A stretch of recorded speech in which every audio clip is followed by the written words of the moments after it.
again, seems to be doing okay. In fact, we heard from President Biden a while ago, who said that he appears to be okay.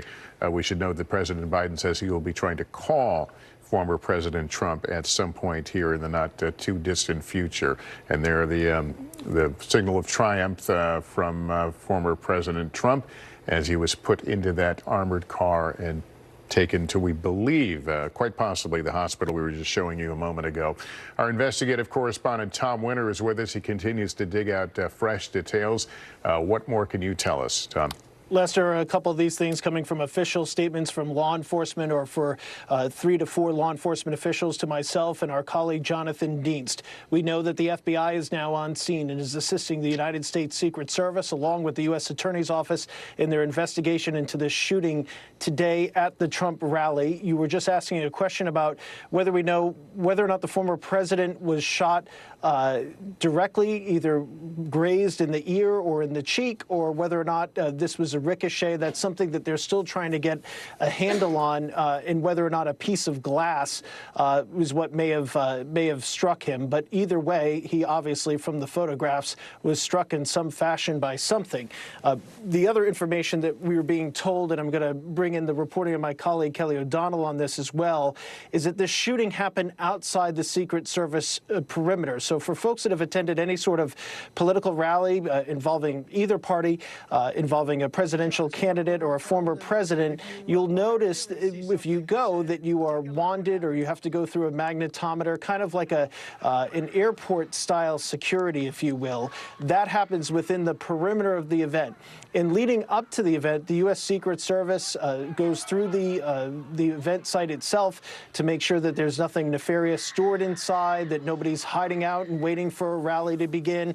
And they try to establish a perimeter that would allow them to be able to have a real control over the event. So what we're being told is that this shooting happened outside of that secure perimeter from a high point. Specifically where it is, I can't yet tell you. We're waiting to hear about that, but that's some of the information that we're waiting to get on. As far as what you're looking at on screen at the moments that this happened, this is standard protocol. You're looking at the heavy weapons teams that immediately went up on stage.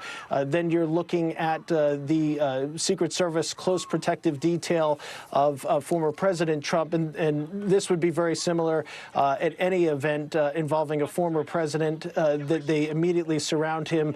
Obviously, the Secret Service agents there are putting their lives into their hands if this individual was going to continue to fire. Speaking of the individual that law enforcement believes is deceased, that individual, the alleged shooter rather, is deceased, as I mentioned. That individual may have been shot by law enforcement. That appears to be coming into clarity at this time. We're still waiting on the specific details of that, whether or not that was a counter sniper team or somebody who was close to him. I suspect we'll get more details on that closely. As far as who did this and what their motivations are, there's some background information coming into view, Lester, but as you can imagine, there are a lot of names on social media at this hour. There are a lot of names that have been mentioned to us, and we're really trying to get a lot more clarity on that before we suggest a possible name of the individual who did this. But at this point, there appears to be no ongoing threat, and there's no indication that they're looking for anybody else. But this is now a full-blown federal criminal investigation, as you can imagine, and they will certainly try to determine whether this individual had any help. Not that we've received any indication of that, but that's obviously something that they will look into. And the type of rifle that could be used, as you would imagine, to fire from outside the perimeter to get close to that stage would be some sort of a high-powered rifle. The specific nature of that is, again, details that we're still waiting to get, Lester. All right, Tom, thanks very much. Let me go to Kristen Welker now in our Washington, D.C. bureau, who has more. Kristen?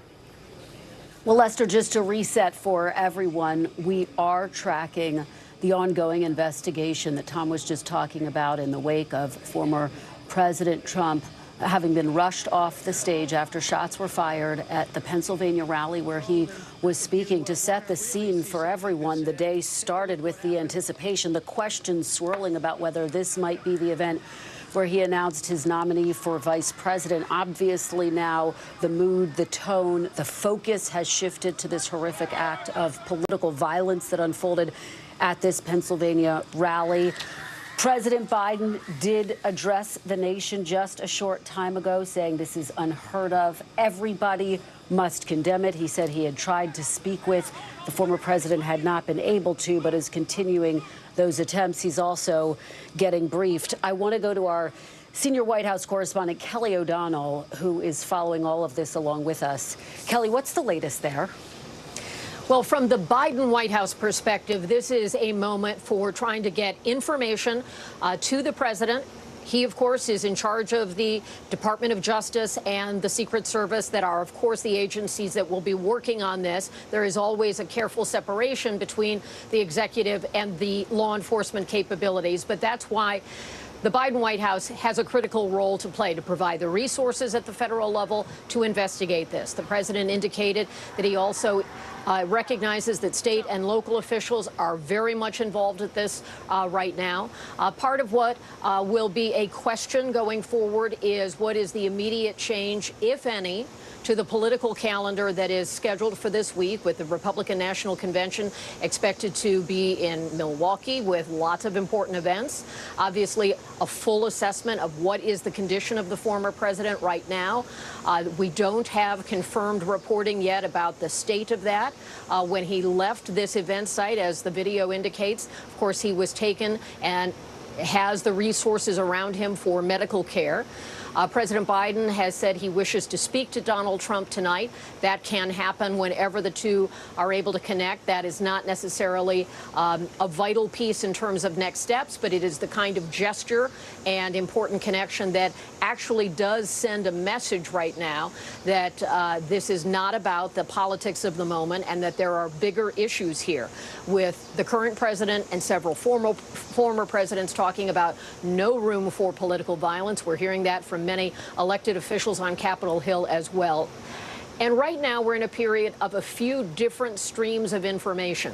What is the investigation producing? What is known about the shooter involved? The extent to which this was some kind of an organized attempt? Were there others involved? All of those questions need to be sorted out. Then there's the political fallout. There is typically a quieting period after an unexpected event. Normally in campaigns, that would be something far less graphic than this. It might be the death of a loved one in a campaign. It might be a car accident. We've seen all those iterations before, and there's typically a quieting period where both campaigns turn down the volume. Everyone catches their breath before the rigor of a campaign resumes again. So this is a critical evening to gather facts, to get a sense of the scope of this, for direct communication between President Biden as a person and former President Donald Trump as a person, and not so much as candidates or in their office and former office. That's part of what's playing out here. Now, the president indicated he would speak again or communicate again if there were further developments, and there are questions to be identified about what next steps there should be, and are all the resources there. Even a question about where does former President Trump go in the immediate hours ahead. He, of course, was on the road as a candidate in Pennsylvania. What is the immediate plan for his next steps? Presidents and former presidents have not only a lot of security around them, but often their homes have additional security as well. So finding a way to safely transport him, making certain of his medical situation, and then the necessary communication between the White House and the former president. Those are the things we're watching. Kristen? Kelly O'Donnell at the White House for us. Kelly, thank you. And as you have been speaking, Kelly, we are watching these chilling, horrifying images of the former president rushed off the stage, bloodied, defiant, that traditional fist pump that Donald Trump is known for as he is whisked away to get medical care. Lester Holt is back with us. Lester. Kristen Welker, thank you. NBC's Dasha Burns is just outside that Trump rally. She was there when the shots rang out, and she is now in a sea of traffic of people still trying to leave that area, many with some pretty horrific stories to tell. Dasha? Yeah, Lester, that's exactly right. We've been talking to people who are stuck in this traffic jam and are processing what they just witnessed. I want you to hear now from, remind me your name, ma'am? Vanessa Asher. Vanessa Asher. Vanessa, you were very close to the former president when this happened. Can you describe to me where you were and what you saw? We were 6 rows back, right in front of his podium, straight back. And he was talking about his chart on this side. And he was looking directly at his chart. And when he went over to this one, that's when he was grazed here. He was shot. And if he would not have looked at his other chart, it probably would have got him in the head. So he turned his head just in the nick of time. Yes, he did. In the nick of time. And Lester, let me just explain to you, and I want to follow up with you more, Vanessa, but this is what we were talking about earlier. I'll send it back to you, Lester. I apologize. Things are moving quickly here. We're apparently hearing from the former president himself. Hallie Jackson has it. Hallie?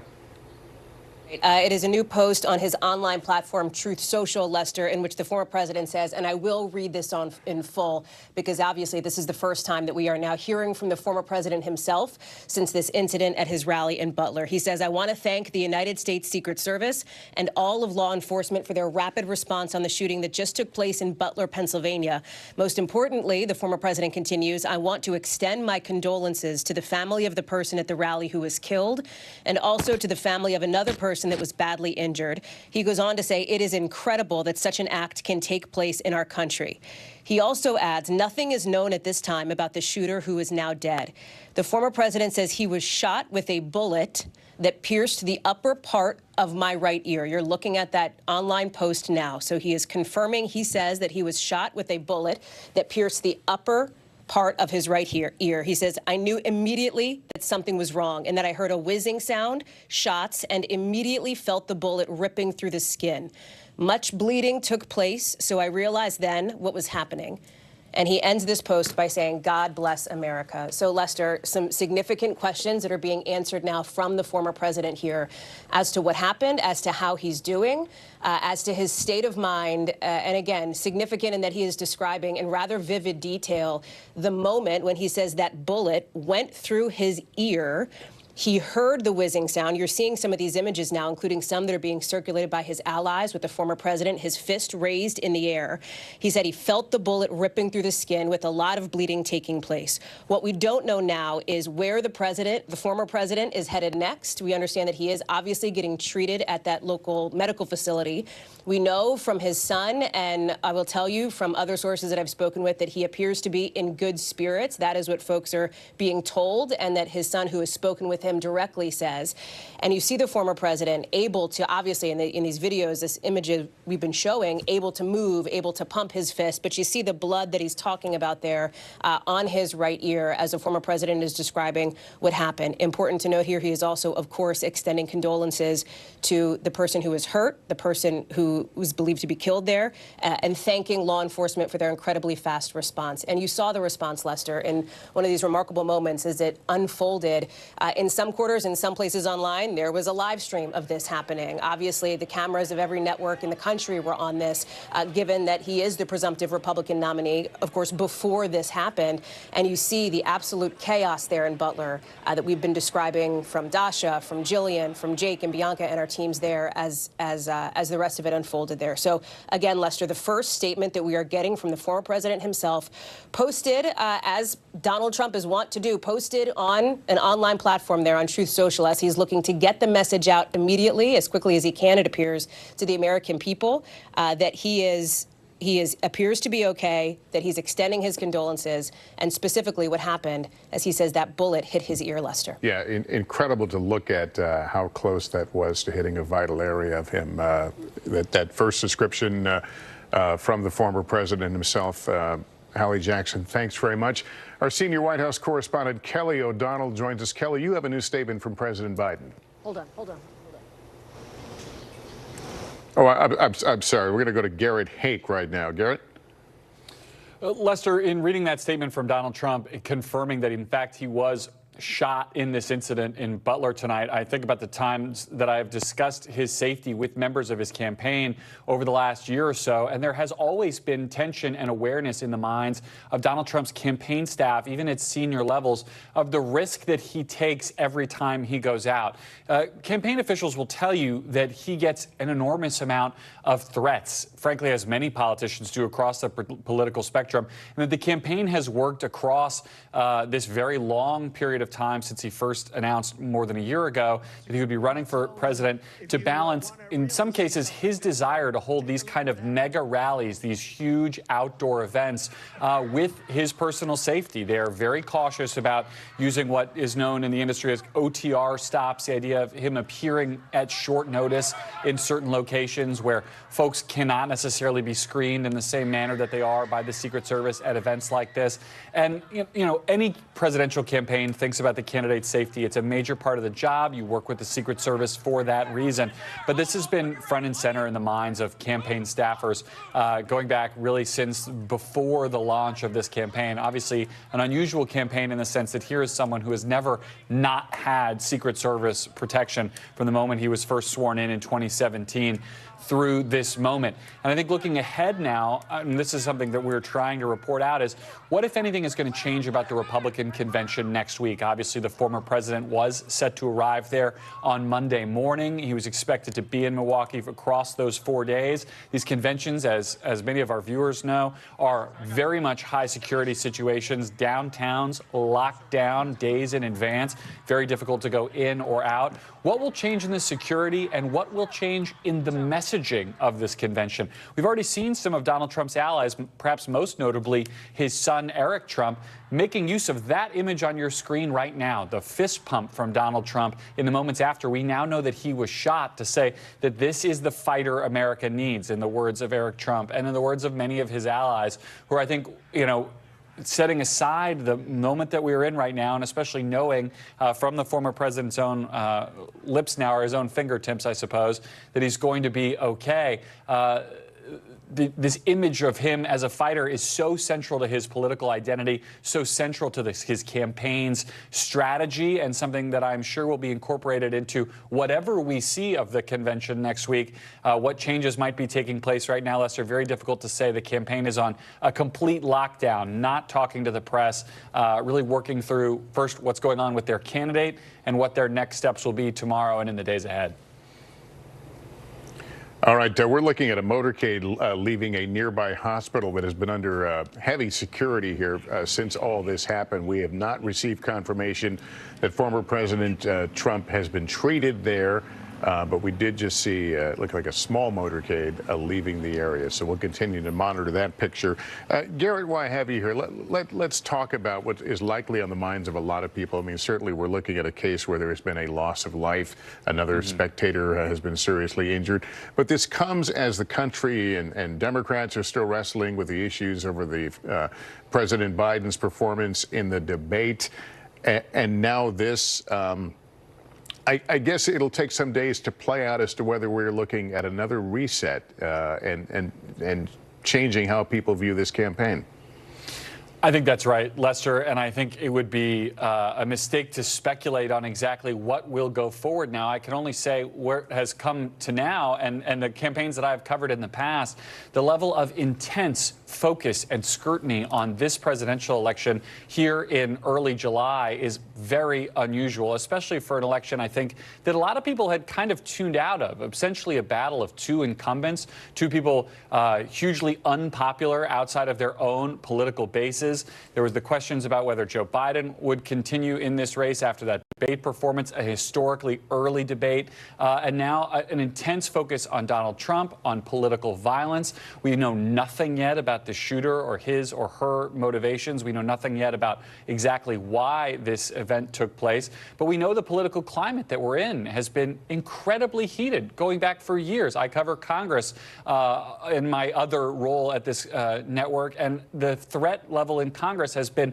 a huge boost over the last several years by by several factors over, more threats against members.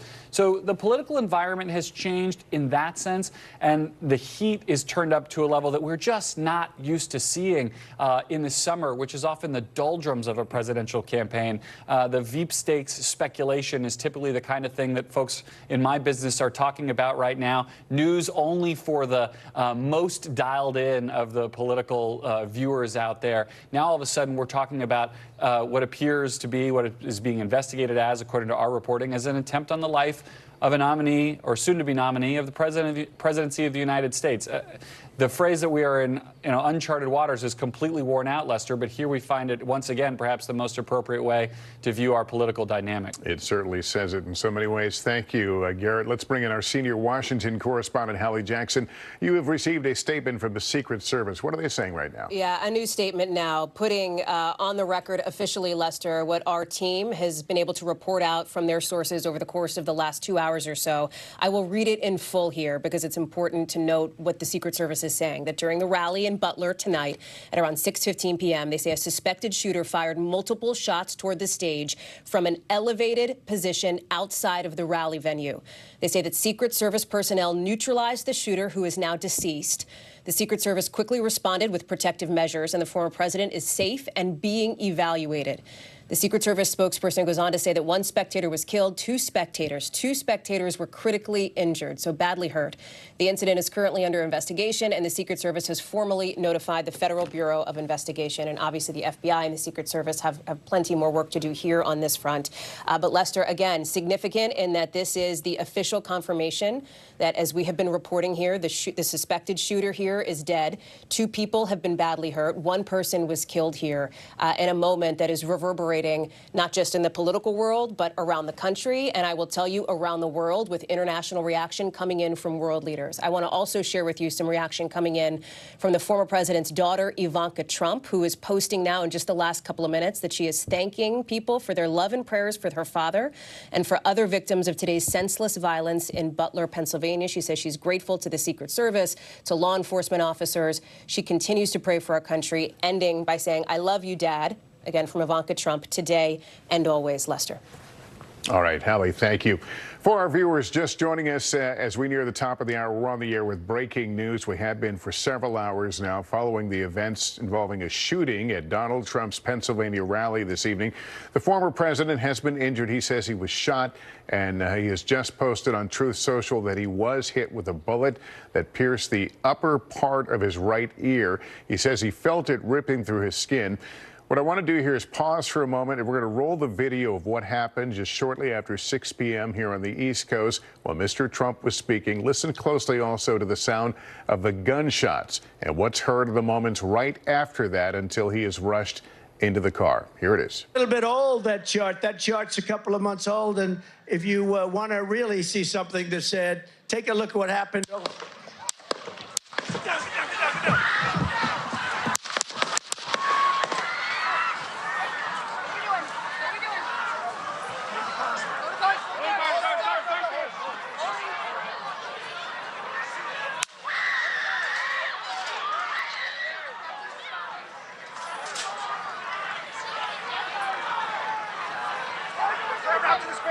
Move to the spare. Hold. When you're ready. On you. Ready. Move. Up. Move. Go. Up. Hawkeye's here. Hawkeye's here. Move it to the spare. Spare, get ready. Spare, get ready. We ready? Down. Shooters down. Are we good? Shooters down. Shooters down. Are we good to move? Shooters down. We're good to move. We're clear. We're clear. Let's move. We're clear.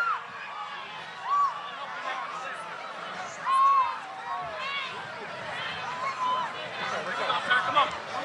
Let me get my shoes. Got you, sir. I got you, sir. Let me get my shoes, sir. Hold that in your head. It's bloody. So we got to move to the bus. Let me get my shoes. Okay. My shoes down. Watch out. Wait.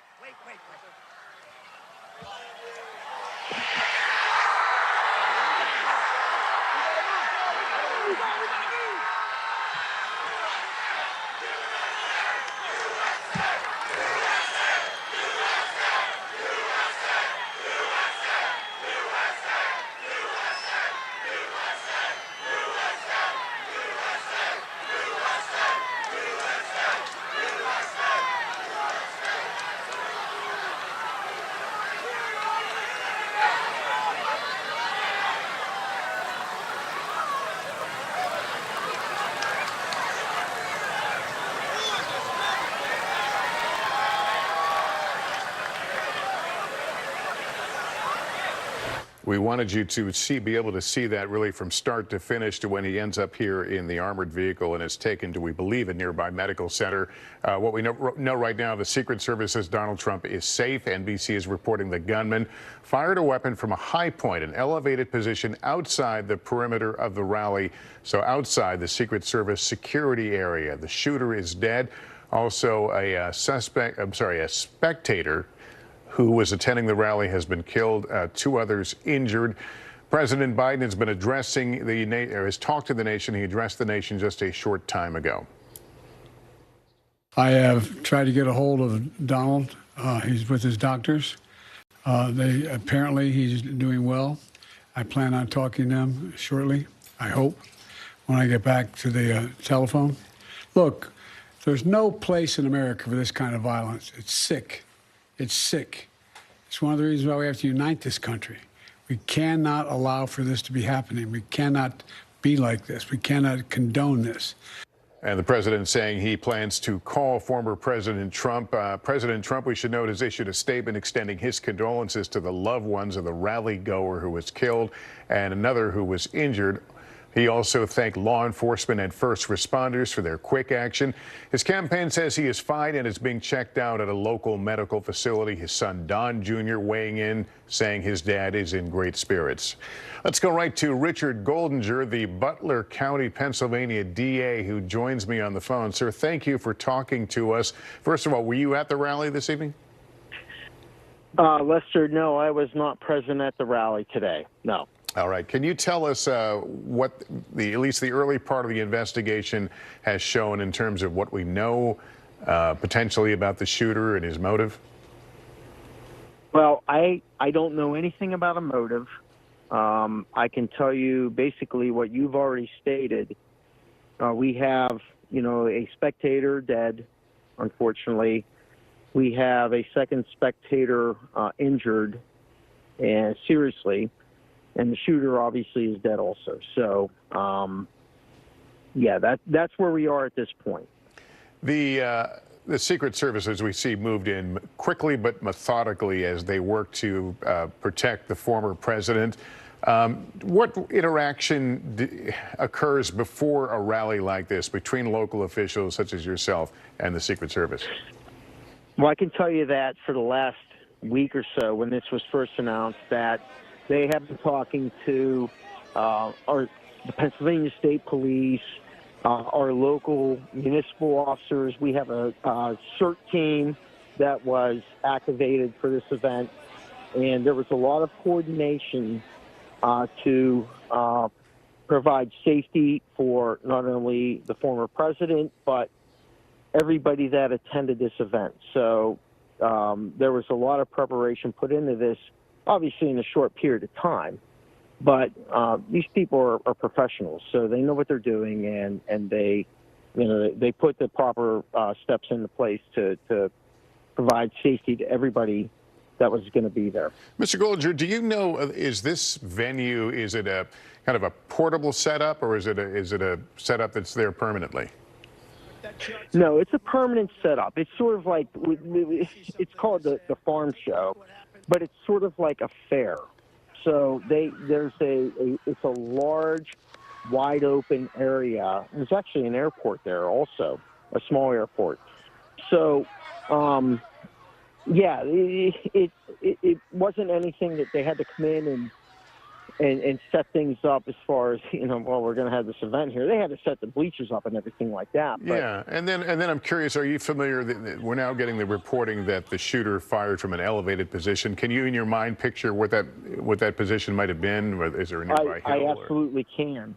Yes, I can. And right. So that would have been several hundred yards away, in my mind, from where President Trump would have been speaking. And again, off-site. So, was it a hill or just a elevated area? No, it's all fairly flat from what I can think. But obviously, if you get on a roof, you're elevated. So, and the showgrounds where they were at is all fairly flat. Okay. All right. Mr. Goldinger, thank you so much for coming on and speaking with us. We continue to watch these pictures again. We've played them, we know, over and over again, but I feel like you see something different. One of the things in my previous reporting with the Secret Service, you see that woman who appears to be around the president. One of the things they are trained to do is to take their hands and then work it across the person's body and find out if there are other wounds that may have not revealed themselves yet. And they certainly do that once the protectee is put into the vehicle, again, to make sure that they can get an early read on any other traumatic injuries or wounds. So we continue to learn and see different things in this video, but certainly an example of professionalism, calm thinking, and training at work here as we watch these Secret Service agents move into this coordinated action, calling out vital information in short and terse statements. Shooter is down. Are we clear? And that sort of back and forth communication. It's fascinating to watch. NBC's Dasha Burns is still outside the what was the Trump rally. She was there when the shots rang out. She and her crew, we're happy to say, are safe. But you've been talking to people who are in a traffic jam. I don't see vehicles behind you, so it looks like there's some progress, Dasha, in clearing this area. Yeah, Lester, last time we talked, there were cars all up and down this road here trying to get out of this venue. There were thousands of cars parked all across these lawns here. Now that's cleared up, but we did speak to some of the people who have been making their way out, people who witnessed this absolute tragedy. And I want to introduce you to some folks who kindly pulled their vehicle over for us so that we could speak with them. This is Stacy and Vanessa. And as you said, Lester, the former president now posted on Truth Social describing how he was shot in his ear, grazed by a bullet in his right ear. Well, Vanessa was right there. You both were right in front of the former president when this happened. Can you describe what you witnessed? Yes, we were 6 rows back, straight in front of him, and at his podium, we could see him really good. He was talking about his chart, and he moved his head to the right to explain where they're at in the chart. And then as he moved his head to look at the chart up on the screen, that's when he got grazed in the ear. If he had not moved his head at that nick of time, it could have been a lot worse. So he moved his head just in the right moment to get an ear graze instead of something worse. Yes. And Lester, let me just explain to you briefly, because we were on the press risers as the former president was starting his speech at the rally. He was only a few minutes in. What Vanessa is referring to when she's talking about those charts, he was talking about immigration and immigration under the Biden administration. He had screens on the left and the right of him, behind him, and he was pointing to one of those screens where he had a chart that was detailing immigration rates, and he turned to point to that chart, and that is when his ear was grazed, and you've seen this on the video. But to Vanessa's point, if he hadn't made that turn to show that chart, things could have been a lot different. Vanessa, where you were when you first heard those shots ring out, what went through your mind and what happened with you and the people around you? At first, I didn't know if they were firecrackers. There were 6 pops. It just went pop, pop, pop, pop. And then as I was staring straight ahead, I looked across and I didn't see anything. So I looked back at President Trump, and that's when he went down. And then What ran through your mind? That, we are all in a situation that we could be very hurt. And they're telling us to all get down, stay down. And then a lot of things went through my mind. Where's my husband? What about the 3 people that we met today beside us? Who else could be injured? Why did this happen at President Trump's rally? I mean, a lot of things went through my head. Are we going to be out of here safe? What are you, you are safe, thank goodness, and I'm so glad you are, and I'm so sorry that we're meeting under these circumstances. As you sit here in your car now, trying to process all of this, what are you feeling now? I just want to go home. I just want to go home. I'm glad that President Trump is okay. I worry about the children that were at the rally and how traumatized they are after witnessing all this. The little girl that was a couple rows ahead of us, oh, she was petrified. And what's going through her mind, is she going to be okay, or is she going to have, nightmares? Or, I worry about children. I worry about the people that lost their loved ones today. And I most certainly worry about my President Trump. Vanessa, We're okay. I'm so glad you're okay. Vanessa, Stacey, thank you so much. And please, you deserve to go home. You deserve to get some rest now. And I hope you drive safe. And thank you so much. They've been here since 7 o'clock in the morning, a long day, and certainly not the day that you were expecting. So thank you so much. And Lester, the sun is now setting here in Butler County as the tragedy of the day is just starting to dawn on all of us who were here. All right, Dosh, I think that woman sums it up well. She just wants to go home. It's been, for all those people who were there, what a story they will tell, and what a trauma, certainly an emotional trauma, to be a part of all that. Our investigative correspondent, Tom Witter, joins us again. Tom, what more are you learning from what appears to be a pretty rapidly unfolding investigation? I think that's well put, Lester. I think there's a lot going on behind the scenes in law enforcement as they investigated. The FBI, the U.S. Attorney's Office locally is on top of it. We're in the process right now. We're just doing a little extra verification of video that appears to show the aftermath of the shooting and this individual who shot from, as you just heard the district attorney to you say, from several hundred yards away. It was not, if all this video syncs up and looking at the maps, it does not appear to have been head on, if you will. So our vantage point towards Trump, it would have been from off to the side to what would be towards our left looking at this shooting. That's where it appears to have occurred, but we're still waiting to get more details at this hour. As far as, the president has said he was grazed by a wound, I'm looking there at both teleprompters, which would be the closest glass, and they both appear to be sound. There does not appear to be any sort of damage to them. So it does appear, at least initially, that that's the case, but we're waiting to get some additional confirmation. What will happen now, this investigation in some ways will be quick because they'll want to make sure that there's nobody else that they need to be looking for. We obviously have other people who are running for office or in office currently that they want to make sure are going to be safe or not impacted by anybody who knew this individual. But from a forensic standpoint, from other standpoints, they will slow this down. And once they search that individual's premises, they will make sure that they have a full accounting and cataloging of all the evidence. Even though the alleged shooter is believed to be deceased, they need to go through all of that.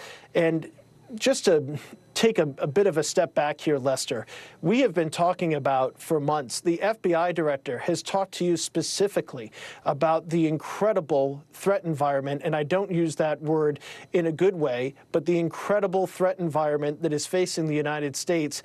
And at the center of that is obviously the tremendous political discord that we have, as well as foreign threats. And so when you look at this, this type of thing, unfortunately, is something that has been feared by law enforcement, that we would see some sort of political violence.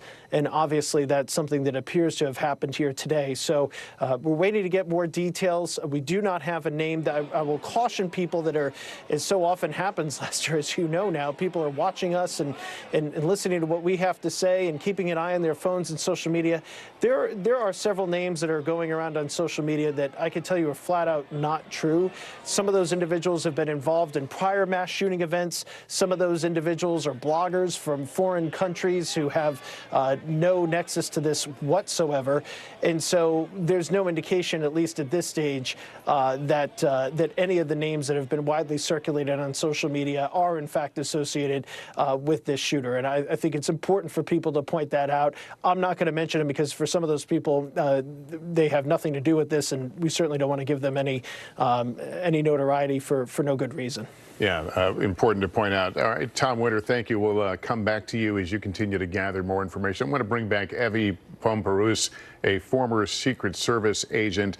I don't know if you heard my interview with the district attorney a few moments ago. He was describing there's an elevated area and perhaps of several hundred yards around this site. It's been pointed out that the wound received by Mr. Trump was on his right cheek. What are you able to put together as you visualize this? You know, as I'm listening to the whole thing and we're hearing that the threat, in the terms that we would use, the threat's been neutralized, right? We understand, and what we're hearing is that the shooter is no longer alive. I'm thinking, how did that shooter get taken out? And was that shooter taken out actually at a distance? One of the elements you typically have when it comes to protection, you have counter sniper team. Sometimes the Secret Service will have their own team. Other times, if there are not enough resources, which can happen during a campaign season like this, if everybody's stretched out too thin, you may use a local element. So when I hear that the individual from a distance was shooting, I always think immediately of that counter sniper element. Was somebody able to take that person out? Now, when you have counter sniper, your counter snipers are always going to be at an elevated position. So if you're in an urban environment, they're going to be up in high-rise buildings. If you're in an environment like this, they're going to be maybe on any podiums or any stands, anything that gives them elevation. And what they're doing, Lester, consistently is they are looking out through their scopes, through their binoculars. They're looking out, and they're looking what's going on in the distance. So immediately, again, I'm assessing based on what we've done in the past. When you hear those sounds, you're immediately going to look to the direction of where those sounds go. You're going to engage eyesight-wise to see what do you see, and then is there a target to engage? So that's one way in which you can neutralize a threat. Another way that you can neutralize a threat from a distance is there will be a team on the ground. So the snipers are up top, they're seeing things, they're calling things out. You also have a team on the ground that can respond. So it's possibility that that team on the ground, whether Secret Service or local law enforcement, immediately went to that location if they're able to determine that location. So that's what you're going to think about when it comes to line of sight. And look, line of sight is one of the worst things. A lot of times when we have these outdoor events or the president speak in certain areas, you actually use the landscape to help you. And we've gone even to the extent of trees and bushes and anything you can think of to break line of sight. Line of sight is that one thing it makes you extremely vulnerable because it's such a hard thing to control, especially from a distance. And, and to follow up to, as I'm watching the reporting here and we see the agents coming in, and you brought this up before that the agents shielded the president and they're looking for wounds. You're correct. So as soon as they get the president off the stage, they go immediately into the vehicle and they're checking him for other wounds. And we actually saw a scenario like this play out with then President Ronald Reagan. Ronald Reagan, same thing. He was outdoors. The difference with him, it was an arrival departure movement. So he's moving from a secure location to the car, and he's moving to the car, shots are fired. Now, at first glance, Reagan didn't look like he had anything. He looked okay. But his then detail leader in the vehicle actually searched him. And what they found was a small wound, and they found the gunshot wound, but that was not discovered until inside the vehicle. So although you're seeing him initially outside, he's standing, you see Donald Trump give the fist pump, but you really want to check him when he's in the car. And then from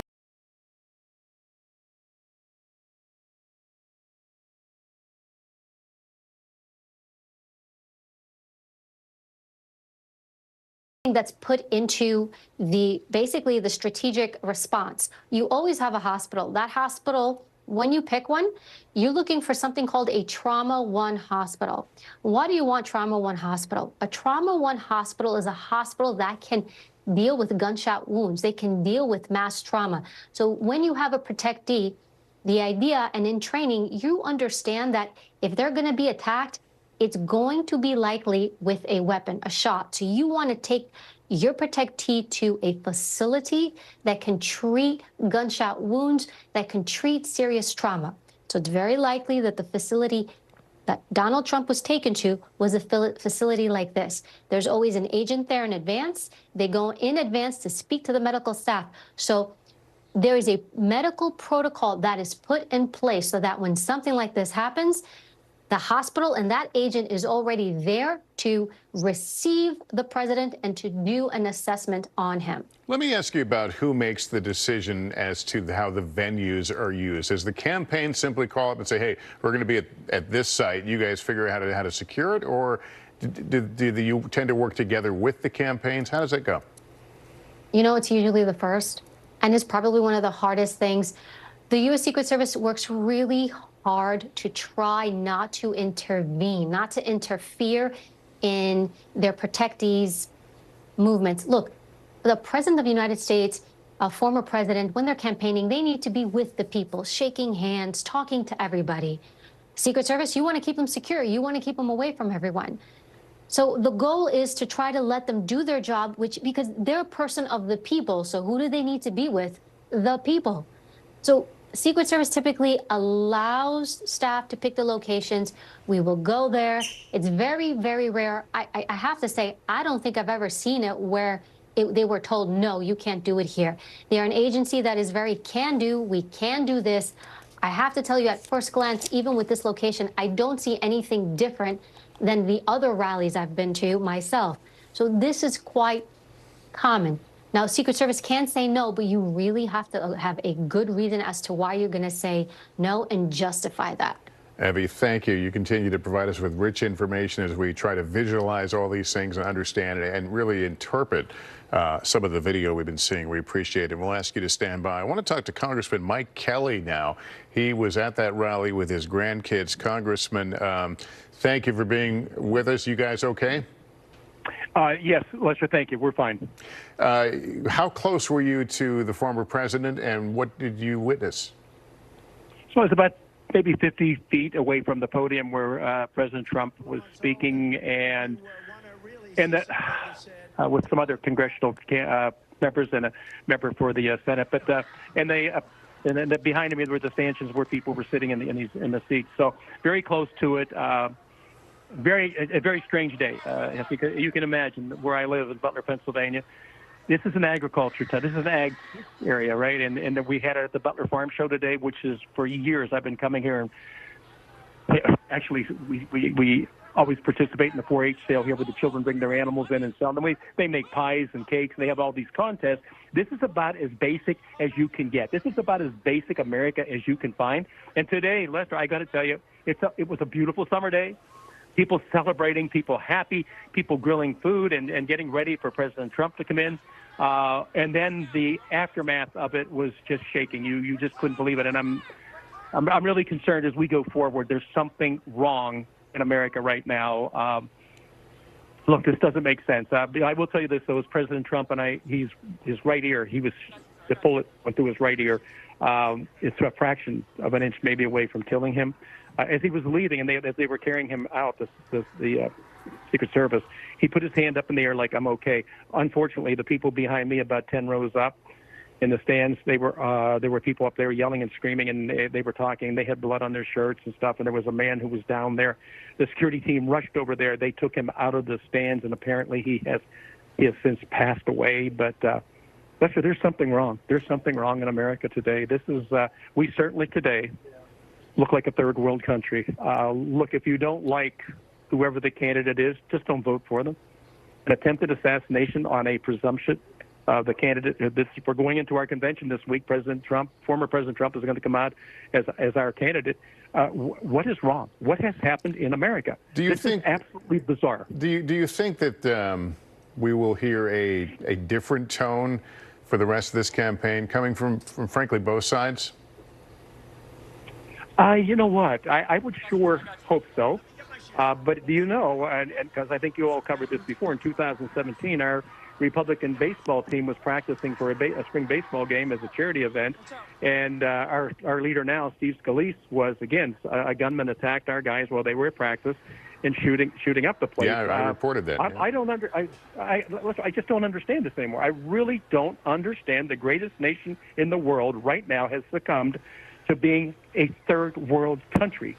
The level of hate, the level of discourse that takes place has got to stop. It has got to stop, and we've got to return to who we are. We are a great, great nation, and we say in all our prayers, under God, under God, under God. Well, I'm sure that right now, the people of faith, tomorrow on Sunday morning, please go to wherever it is that you worship, drop to your knees tonight and pray for America. Pray for President Trump, that he's going to be okay. We also have, as I said, one man was shot. This guy is just there celebrating a day at a farm showgrounds, and all of a sudden somebody takes in their hands, they have to start shooting up the crowd, shoot the president in the head. It's absolutely, it's off the charts third world country now. We have to start rallying around about who we are. When 1.5 million men in uniform and women in uniform have died to give us the right to practice the form of government we have, for us to be so casual and so callous about it?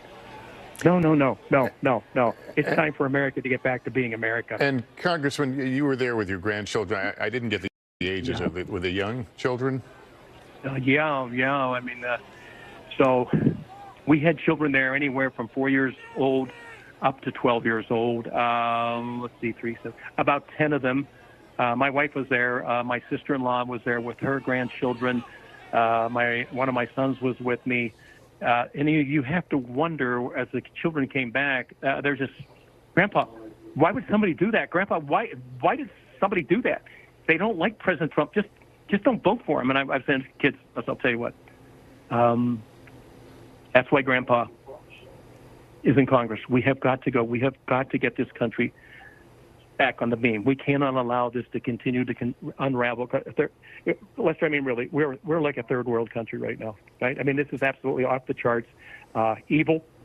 It can't exist. We can't allow it to exist, and we can't tolerate it. We can't say, well, that's going to happen from time to time. No, it's not. It cannot be allowed.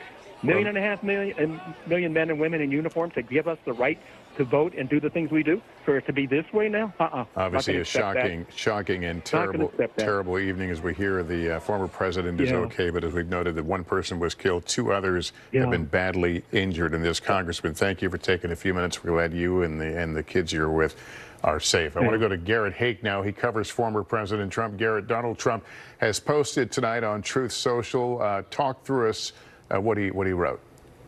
That's right, Lester. The former president using his preferred medium to inform the world of his status and the fact that he's okay. His message really in 3 parts. First, thanking law enforcement and the Secret Service for their swift action in Butler after the shooting.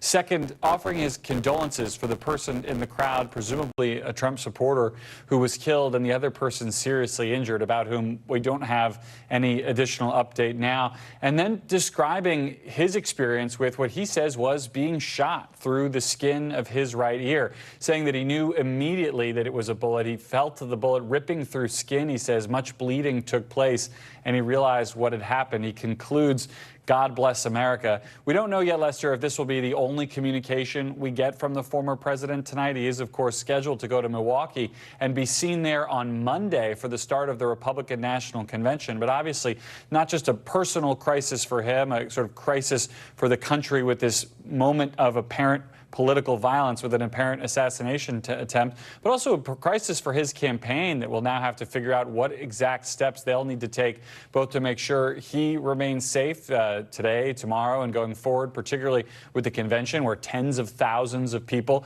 are expected to attend over the 4-day event, and what, if anything, they want to make of this moment politically. The former president said in his Truth Social post that nothing is known yet about the shooter. He makes no comment about that. His supporters, though, are using images like the ones we're seeing on the screen, including now both of his sons, pinning those images to their X accounts, the website formerly known as Twitter, pointing out the idea that their father, the Republican nominee in waiting, if you will, is a fighter, and kind of seizing on this moment to elevate him politically. And so we have the physical update here from the former president. Again, he claims that he was shot through the upper part of his right ear.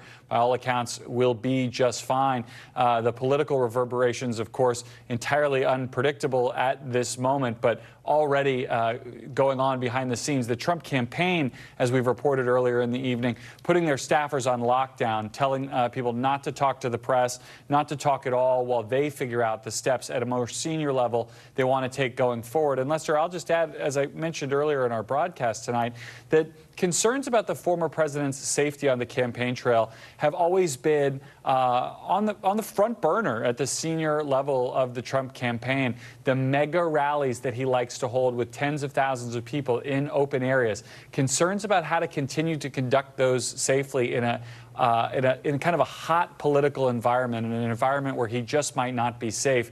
There was much talk about those events and even the smaller events where he likes to drop by at fast food restaurants or firehouses, the kind of unscheduled stops that presidential candidates like to make.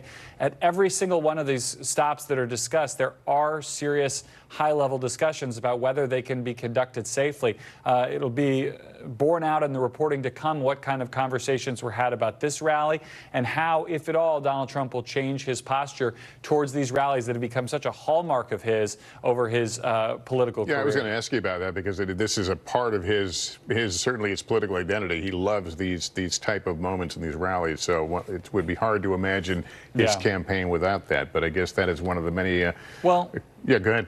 We did see, Lester, earlier this year, his campaign made a tactical decision in Iowa and New Hampshire when they realized that these giant rallies were pulling in so many people from states that weren't relevant. You know, if you held an event in Iowa for 10,000 people and 6,000 of them drove over from Illinois, it wasn't helping you in the caucus. So they made tactical decisions along the way to shrink events for that purpose. Obviously, in a general election, when you're talking about 70, 80 million voters across the country, but mostly focused on battleground states, it doesn't seem outside of reason that they might find smaller events that look just as good on television might be safer, easier, certainly cheaper going forward. But again, I think these are all conversations that are going to be had down the line with a president, as you note, who very much likes to have these events, to talk about the crowd size, and to make that part of the sort of his idea of projecting strength as a candidate. All right, Garrett Haake, thanks. We'll ask you to stand by as I bring in our senior Washington correspondent, Hallie Jackson. Hallie, we have been hearing from members of the Trump family tonight. In fact, Garrett mentioned some of them. Obviously, I guess they are the lone conduits. The campaign itself is being very quiet right now. Yeah, they are. And they have taken on the position now of sort of communicating to the American people, as their father has now done in that Truth Social, that online post that Garrett just referenced, how their dad is doing. Donald Trump Jr. is saying that his father is in good spirits, that he has spoken with him. I have heard from somebody else who has spoken with the former president, very close with him, who describes him as very tough. And so we know that the former president was shot in the ear based on, of course, that post. His daughter, Ivanka Trump, also releasing a post saying that she loves her father, condemning political violence, as so many on either side of the aisle have done tonight now over the course of the last 3 hours or so. I was struck listening to your conversation there with Congressman Kelly, Lester, who knows Butler very well. That's his hometown. He was raised there. The place where this rally was held, this is, to use a cliche, Lester, it was Trump country. I mean, this is a place that skews heavily Republican, where Republicans outnumber Democrats 2-1, where Donald Trump handily won back in 2020 by something like 2/3 of the vote there. This is a place where he would, of course, be focusing on coming up in this upcoming election. It was a notable location for his rally just 2 days now before the convention was supposed to begin, because it was the last rally before Milwaukee. There was some question 4 hours ago as to whether or not the former president might actually roll out his running mate, his vice presidential pick there. That had been where so much of the focus and the conversation politically was for Donald Trump and for his campaign in the moments, of course, before this horrific shooting happened, this horrific attack. Now, obviously, the conversation has changed, and I can tell you, based on some of the reporting from our team here at NBC News, a source familiar with planning for the convention says this changes everything. That is reflected by some of the conversations that I've had as well. Sort of people are going, how could this go on as normal? So I think there is a real question mark as to the days ahead. But I think probably the most urgent one, and the question that we are working on too, is just physically, where does Mr. Trump go from here? Will we hear, for example, from any of the doctors who treated him? Will we perhaps see him publicly, maybe tonight, maybe early tomorrow morning? Will he want to make an appearance like that to come out and reassure the American people that he is, in fact, okay, that he is, in fact, in good spirits, Lester? And so I think there is obviously more to come on this story as we continue to report it out, both politically and from a law enforcement perspective, as you see the former president there and what has become that now iconic image. Hallie, thank you. Let me go to Kristen Welker in our Washington, D.C. bureau. We're hearing from members of the President Biden's cabinet in reaction to this apparent assassination attempt. Lester, we are the Secretary of State, Antony Blinken, posting, "I am shocked and saddened by the shooting of former President Trump's rally and grateful that he is safe," reiterating what the president said tonight, that there is absolutely no place for political violence in America. We must all condemn it. We're also hearing from the Defense Secretary, Lloyd Austin, who says the entire Department of Defense condemns this violence, which has absolutely no place in our democracy. I think you're going to hear that term reiterated a number of times. Austin goes on to say, "This is not the way we resolve our differences in America, and it must never be. I am relieved that reports indicate former President Trump is safe, and I am praying for him and his family and everyone affected by this appalling incident." So incredibly strong language coming from the Biden administration, bolstering what we heard from President Biden tonight, condemning this violence in the strongest terms possible. And Lester, again, this is a moment where people on both sides of the aisle are coming together to condemn this, to say that we cannot tolerate this as a country and that, quite frankly, something has to change. It is worth noting that Congress has a role to play here. Obviously, federal authorities are going to lead the investigation into exactly what happened, how this could have happened at a Trump rally. But Congress also wanting to get to the bottom of how this unfolded. The chairman of the House Oversight Committee, James Comer, writing in a statement, "I've already contacted the Secret Service for a briefing and am also calling on the Secret Service director to appear for a hearing." So, Lester, again, this is just the beginning of the process of starting to understand, starting to get to the bottom of exactly what happened and how this country will prevent this from happening again, both from a security standpoint, Lester, but also in terms of how our politics is conducted, the political rhetoric that is used in this country, and the tone with which this campaign is being waged. And Lester? I think it's fair to say that there will be a desire to at least frame what occurred here tonight, and so to find out more about this shooter will certainly probably direct many of the conversations we'll have in the coming days. I want to go back to Tom Winter now, our investigative correspondent. Tom, what more have you learned? Tom, you there?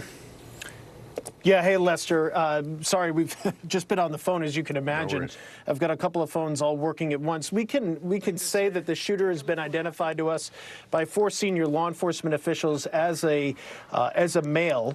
And I think shortly, we're just in the process of going through the last bit of verification. I kind of alluded to this when we were speaking moments ago. We're going to be able to show you video of where or a still image of where this individual was. And it's coming into a little bit more clarity at this point of where this person was. Obviously, they were using some sort of a high-powered rifle. As you know, a handgun would not be able to fire with the accuracy and velocity from the distance this individual would have been at. What type of weapon that is specifically, I've heard a lot of different things floating around and things competitively. It's just my experience that it's too soon to really get a handle on that level of granular detail. We do not have yet a name. As I mentioned to you the last time we spoke, there are a number of names on social media that do not appear to be the individual that's involved in this, and we're still waiting to get some clarification on that. So right now, here's the state of the investigation at 9:40 Eastern Time. Law enforcement believes that they have a single alleged shooter who is now deceased. That individual, that name that they have, is being kept very close to this investigation. They are in the process of trying to get any other information about this person's motives, their background, that they can get, and then to be able to figure out where this investigation goes. Of course, they want to rule out whether or not this individual had any help. They want to rule out what may have led up to this. And of course, long term, Lester, there'll be an analysis of the security plan for this site. The security plan going forward for the former president will undoubtedly change radically, I'm sure effective immediately. And so that will be a big change at various rally sites.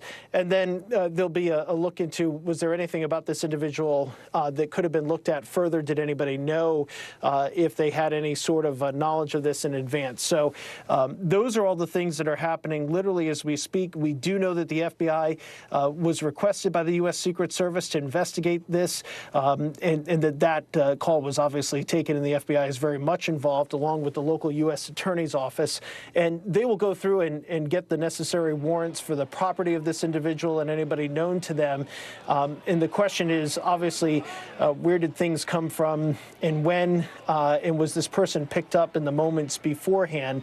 We're a little bit more cautious in this day and age, not that we never were, but we're a little more cautious in this day and age with deep fake videos, with AI-generated videos and images that we really try to do to the best of our human ability, an exhaustive effort to make sure that things that are floating around online or are sent to us are in fact accurate and are not some sort of machine-generated image.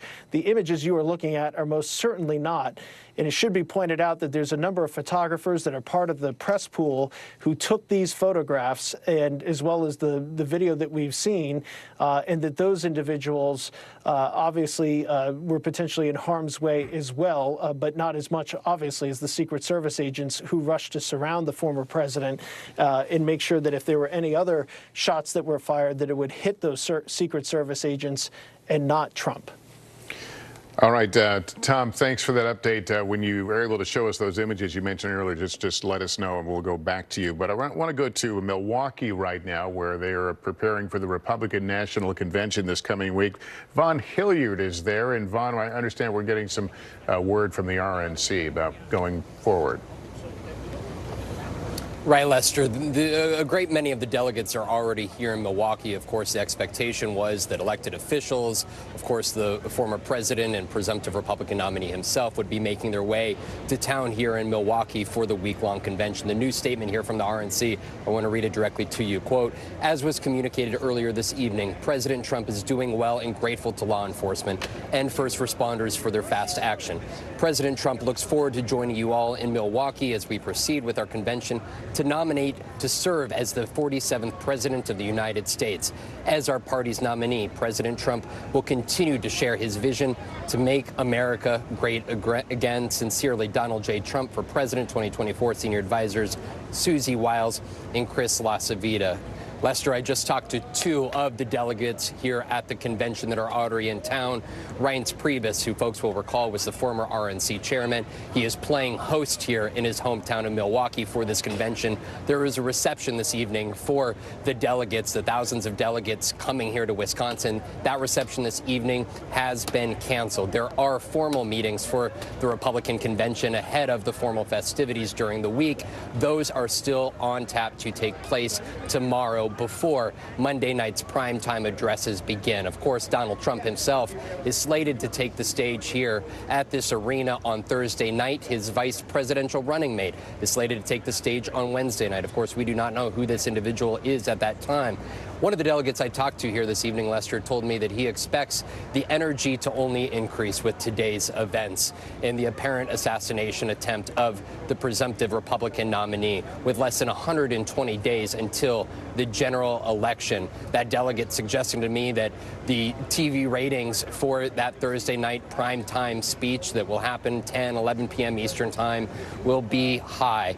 This, for this Republican Party, Lester, Donald Trump was somebody who ran through the Republican primary process and handily won to get to this point here. He has had these rallies around the country 9 years running now, and here today in Pennsylvania, less than 48 hours before we expected him to arrive alongside his wife Melania and his sons Eric and Don Jr., as well as a daughter Ivanka, and expected Barron as well, before the family were to arrive here less than 48 hours. This convention will move forward, we're told, though, in its anticipated events as they were previously planned. Lester. All right, Vaughn, thanks very much. I want to continue that part of the conversation with Kristen Welker, moderator of Meet the Press. She's in Washington. Kristen, you've got thousands of delegates, as Vaughn mentioned, heading to the RNC the next 24 hours. It's obviously going to be a massive security operation, and as someone had pointed out, it's going to be of an intense interest. Well, Lester, you're absolutely right about that. And look, security had been front and center prior to this shooting at the Trump rally in Pennsylvania. And so now undoubtedly they will reassess. We would not be surprised to learn that they will bolster security in various areas. But again, you are talking about thousands of people descending upon Milwaukee, not just Republicans, Democrats as well, to deliver the counterpoint to the speeches that we're all going to be tracking every night. And then, of course, the media, the journalists will be there. So this will be a city that will be bustling, that will be brimming. So undoubtedly, the security, again, Lester, is going to just be critical. We have talked so much about perimeters this evening. We know that both the Republican National Convention as well as the Democratic National Convention, which gets underway in August, that the planners for those events have spent a lot of time focused on the perimeters, making sure that they are as strong, as secure as possible, that it is as difficult as possible to access the area where the speakers will be, where the delegates will be. And so, again, Lester, this is a moment for a reset, undoubtedly, when those who are planning the Republican National Convention, the security detail for that event will take a step back and reassess everything that they have just planned. Lester, all of this comes as we're getting a statement from the Attorney General, Merrick Garland, about the shooting tonight. The first time we are hearing from him, he says, I have been briefed on the shooting at former President Trump's rally and have briefed the president. The FBI, ATF, U.S. Attorney's Office for the Western District of Pennsylvania, and the Department's National Security Division are currently working with the Secret Service as well as state and local law enforcement partners on the ground in Butler, Pennsylvania. My heart is with the former president, those injured, and the family of the spectator killed in this horrific attack. We will not tolerate violence of any kind, and violence like this is an attack on our democracy. The Justice Department will bring every available resource to bear to this investigation. So there again, you have the Attorney General echoing what we have heard from President Biden, from members of his cabinet, from the Vice President, who has also put out a statement this evening to condemn the violence, condemning this violence in the strongest terms possible. We have, of course, Vaughn was just talking about the fact that this day started with journalists, people who are interested in politics, wondering if this would be the day that former President Trump would announce his pick for the VP nomination. And of course, this was not the day. This turned into a very different day. But all of those who are a part of that process have weighed in as well to condemn this violence in the strongest terms possible. And again, Lester, this is one of those moments where, to some extent, for a brief moment, the politics gets put aside. President Biden halting his campaign ads. The Trump campaign went into a virtual lockdown until former President Trump put that statement out. But again, everyone still responding and reacting to the horrific events that unfolded in Pennsylvania. Some things today. are bigger than politics, and certainly the life and death nature of what we have witnessed today. Our thoughts, obviously, with the family of the deceased victim, the other two that are injured.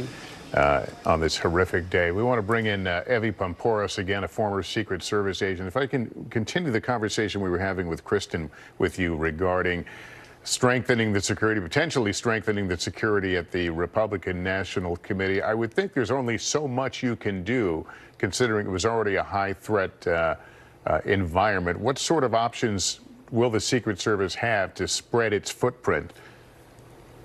Well, here's the thing. They're going to do more and a lot more. So there is a lot more that can be done. For one, it's not just the U.S. Secret Service that's got the manpower. The majority of the manpower doesn't come from the Secret Service.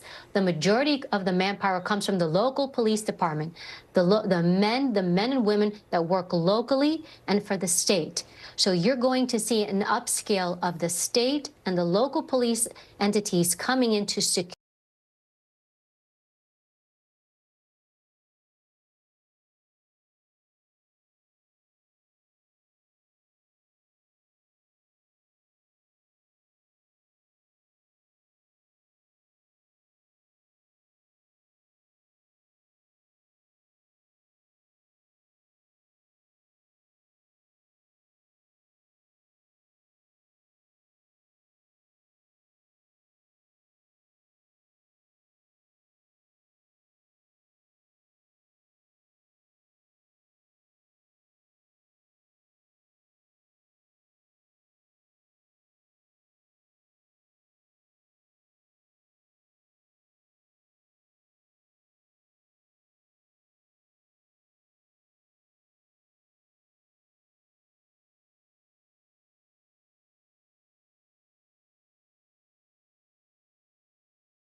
interest that the Secret Service was looking at. Did they vet all these people correctly? So you want an outside entity like the FBI to come in to do this investigation. It's a checks and balances system. Now, also in the Secret Service, there's a protective intelligence arm. What does that mean? These are the men and women that look at the threats that come in.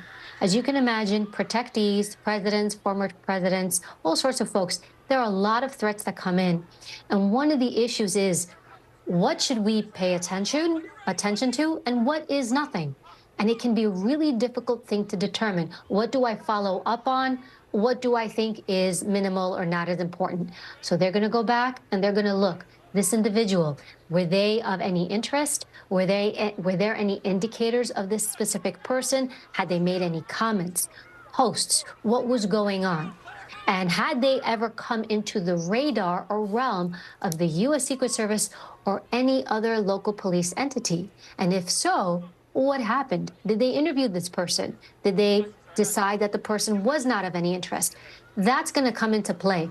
And even when it comes to protective intelligence, they classify people. Now, I can't get into the nuances for, classified reasons, but there's a way to classify folks, whether somebody is considered a really high threat. You know what? This person is super dangerous. We have to be careful. We want police involved. Maybe if there's a mental health issue, because it does happen. A lot of the threats that do come in tend to be tied to mental health issues, unusual or unhealthy interests in the people that the Secret Service protects. Evie, let me ask you, how big a chill do you think this has cast over people who do what you do, people who, work in the Secret Service and run these security operations, to see one of their protectees being taken to a vehicle bloodied?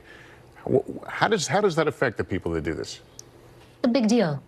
It's a massive big deal. I mean, as I'm sitting here, I've been on standby with you guys. My phone's blowing up. All the former agents or people I know, can you believe this happened? Can you believe this?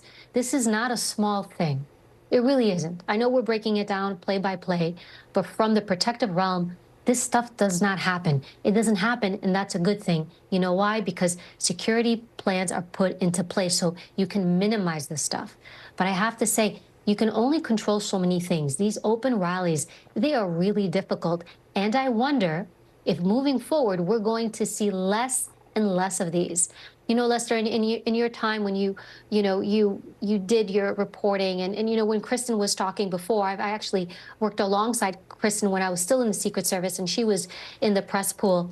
You will see often Secret Service and staff kind of almost negotiating. Well, we don't want to do this. Well, we want to do that. And it's this back and forth. And you can see now a little bit of a reality check, or as Kristen was saying, a reset, where staff and White House officials who tend to think sometimes from a security standpoint, and I would hear too, come on, that's too much, it's not going to happen. You're going to see them now pull back and acquiesce a little bit more and listen and not fight back as much when the Secret Service says, hey, this isn't a great idea.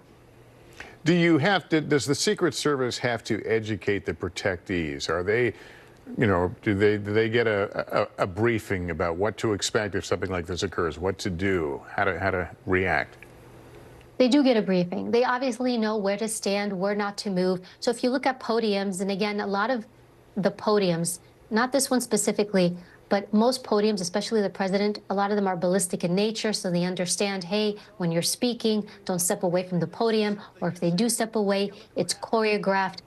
Not all protectees are the same. There are some protectees that really listen, they follow the script, they don't go off script, they do and they move as you think they're going to do. And there are some that, well, you have, and they will do what they want. Now, you have to manage both, but when you do have, I don't want to say that they're wild cards, but when you have that protectee who decides, I'm going to stay on this rope line a little longer, or I'm going to make a beeline and go shake these people's hands, or I'm going to walk away and do this, does that kind of make the hair stand in the back of your neck? It absolutely does. It causes issues. And of course, we know that within the next few days, there will be a vice presidential running mate selected by Mr. Trump, and that will be one more candidate you'll have to protect. It is another candidate. As you know, as the people get added on, it's more, I don't want to say stress, but it's more resources that the U.S. Secret Service has to divvy out. And look, right now, it's all hands on deck. Anytime it's a campaign year, it's all hands on deck. And a lot of people don't know this, Lester. U.S. Secret Service, they have an investigative arm. They're actual criminal investigators. They work criminal investigations, fraud, counterfeit money, all sorts of things. Actually, they were created April 14th, 1865. President Lincoln was the one who created the U.S. Secret Service, and their mission was to combat counterfeit currency. It wasn't protection. Protection came later, many years later, because there were so many different assassinations and assassination attempts made on presidents or presidential candidates that the government stepped in and said, U.S. Secret Service, will you now do protection? So during campaign years, all the criminal investigations stop, all these other things stop because the manpower goes to protection. And look, the world is watching. Right now, we're sharing this. Everybody's watching. The world is watching. And one of the things is, this is truly a symbolic thing. You know, often people would say to me, how could you take a bullet for this person or that person? They would see it on a very individual or personal level. You don't take a bullet for the person. It's something bigger. It's symbolic. What does it mean symbolically to the world, not just to the American people, when somebody can cause harm to one of the most powerful world leaders? It sends a message, and it's also the image of the U.S. It can either strengthen us or weaken us, and perception is reality when it comes to politics and how the world sees us. Well, it's an important calling, and we've certainly seen it in action tonight. We appreciate you breaking it down as we come to understand what goes on behind these pictures and how it all played out tonight in Pennsylvania. Evie, thank you. We'll hopefully be able to come back to you here shortly. Our viewers just joining us, we are on the air with rolling breaking coverage. We have been covering the shooting at Donald Trump's Pennsylvania rally this evening. The former president has been injured in what appears to be an apparent assassination attempt. The Secret Service says the president is safe. Tonight, Donald Trump posted on Truth Social that he was in fact hit with a bullet that pierced the upper part of his right ear. He said that he felt it ripping through his skin. What I want to do again here is pause. We're going to roll the video of what happened just shortly after 6 p.m. here on the East Coast while Mr. Trump was speaking. And listen carefully. You'll hear the sound of the gunshots and what appears to be the moments right after that until he is rushed into his car. Here it is. A little bit old, that chart. That chart's a couple of months old. And if you want to really see something that's said, take a look at what happened.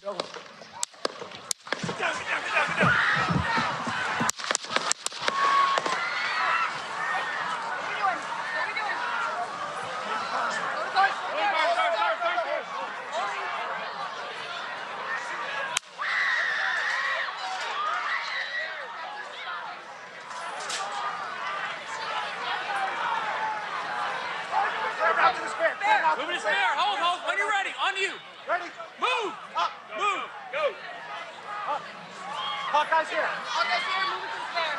Spare, get ready. Spare, get ready. We ready? Shooter's down. Shooter's down. Shooter down. Are we good? Shooter's down. Shooter's down. Are we good to move? Shooter's down. We're good to move. We're clear. We're clear. Let's move. We're clear.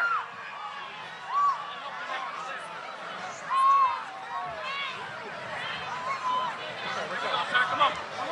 Let me get my shoes. Let me get my shoes. I got you, sir. I got you, sir. Let me get my shoes, sir. Hold that in your head. It's bloody. So we gotta move to the bus. Move to the bus. Let me get my shoes. Okay, my shoes down. My shoes. Watch out. Wait.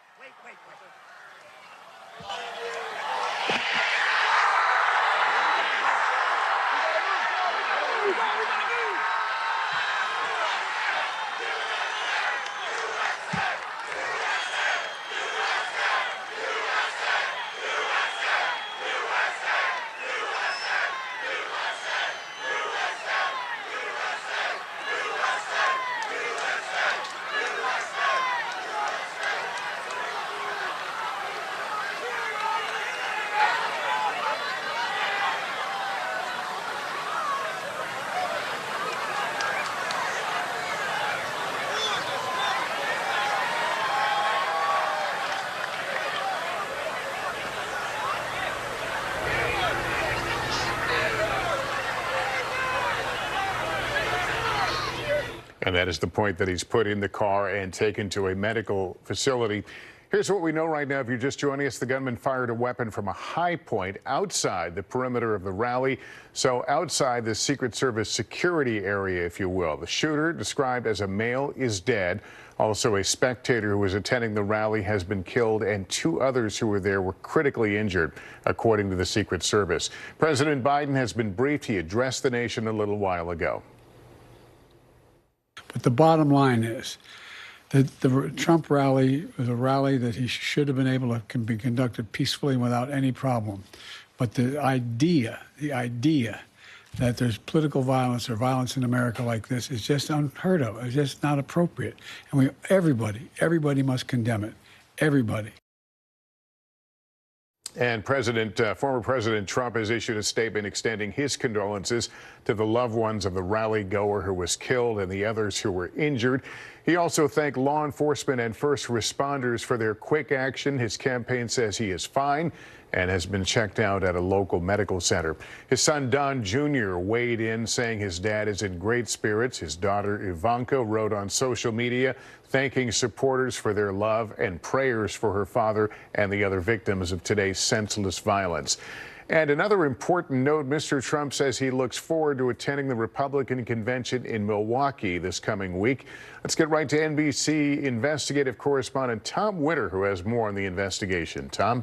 That's right, Lester. In a statement we received just moments ago from the FBI, they say, quote, they have assumed the role of the lead federal law enforcement agency in the investigation of the incident involving former President Donald Trump that occurred earlier today in Butler, Pennsylvania. The statement goes on to say, Lester, that special agents of the FBI Pittsburgh field office responded immediately to include crisis response team members and evidence response technicians. They say we will continue to support this investigation with the full resources of the FBI alongside our partners at the U.S. Secret Service and state and local law enforcement. And Lester, tonight they're asking anybody that might have any information about what led up to the shooting today and the shooting itself to call 1-800-CALL-FBI. So that's the latest statement we just received moments ago from the FBI, who has taken the lead on this. They'll work with the U.S. Attorney's Office for the Western District of Pennsylvania that's based in Pittsburgh. If there's going to be any sort of criminal prosecution, to type up the warrants and get the information to continue to pursue this investigation, as you and I have been talking about now for several hours. As far as what we know, we still do not yet have a name of the alleged shooter in this incident. The shooter, based on images, video, and descriptions from law enforcement that we've seen, appears to be, if you were to look at the former president head-on from the video that we've been looking at, appears to have been off to his right, and that the shooting was we've been described to us as several hundred yards away, that the shooter was on top of an elevated surface and then was shot and killed by the United States Secret Service, and then law enforcement obviously rushed to where the shots were coming from. How many shots were specifically fired from the shooter and from the Secret Service or maybe other members of law enforcement, we just don't know. He has been described as a male, and that's really the only information that we have. His specific motives or background, is he somebody who law enforcement has ever been in contact with before? Those are all questions that we are asking, we've been asking, and we're trying to get that to you, of course, as soon as possible.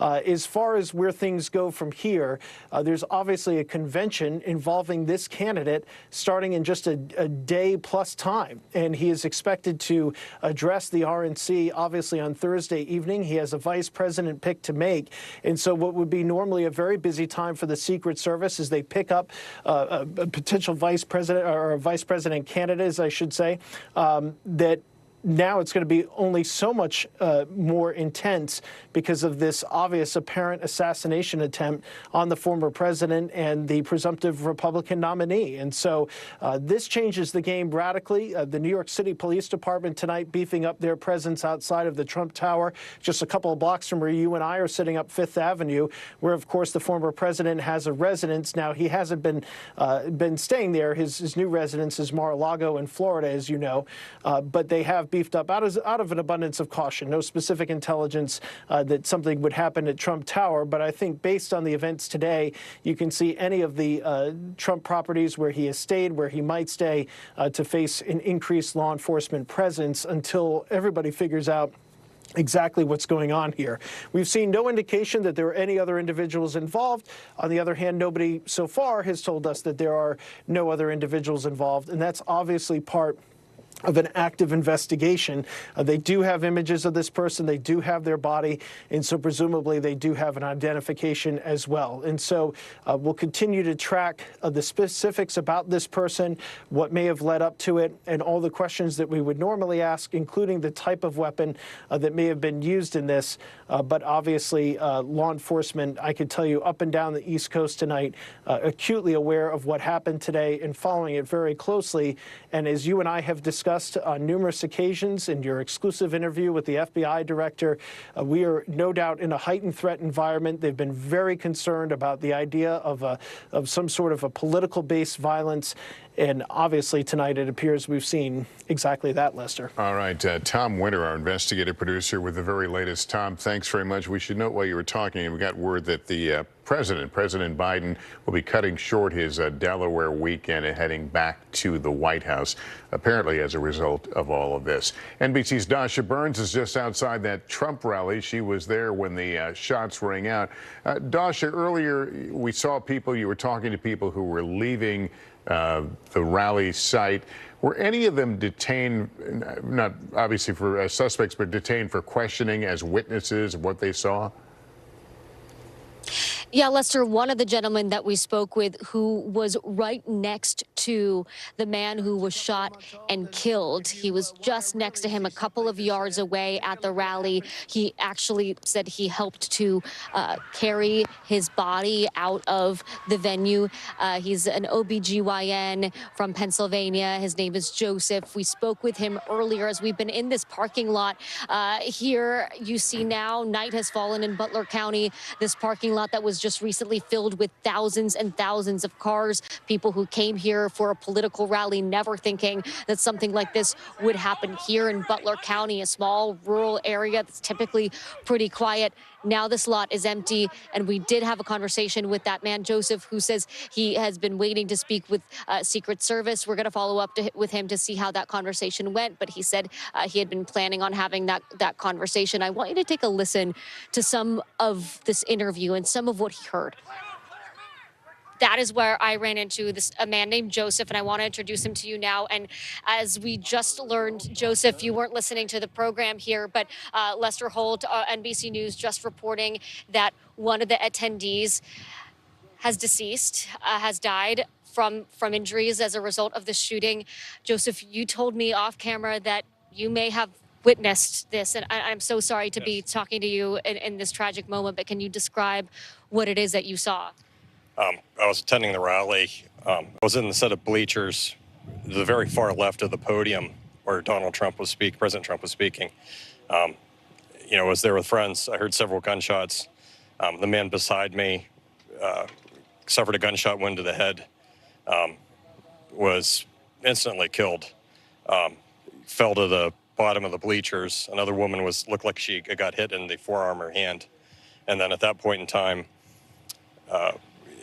it was rather chaotic at that point because half the people were looking because they thought it was fireworks. I knew it was gunshots right away. My friend, hit the deck. I was kind of looking around just trying to see where the shots were coming from. It seemed to me like the shots were coming from behind the bleachers. It seemed to me the man got hit in the head from behind. He was killed instantly as far as I could tell. And at that point, state police and a SWAT team, started evacuating the bleachers, and then I helped carry the man out of the bleachers to a tent that was behind.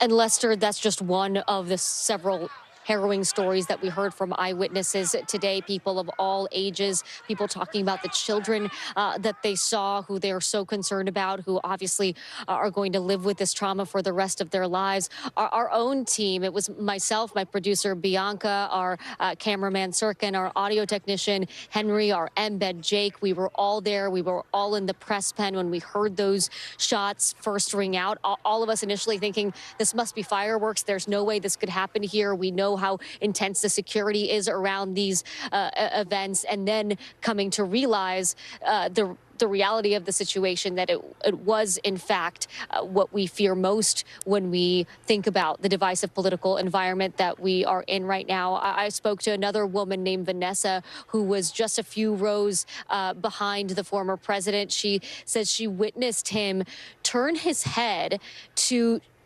point out a screen that was on the side of him where there was a chart showing immigration statistics.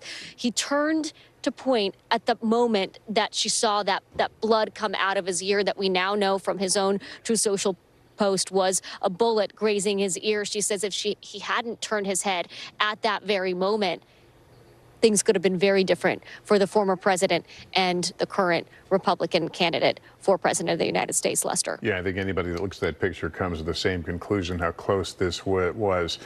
Dasha, thanks. Rico Elmore was at the Trump rally and spoke at the event. He was an eyewitness and says he saw someone get hit by gunfire and rush to their side. He joins me on the phone.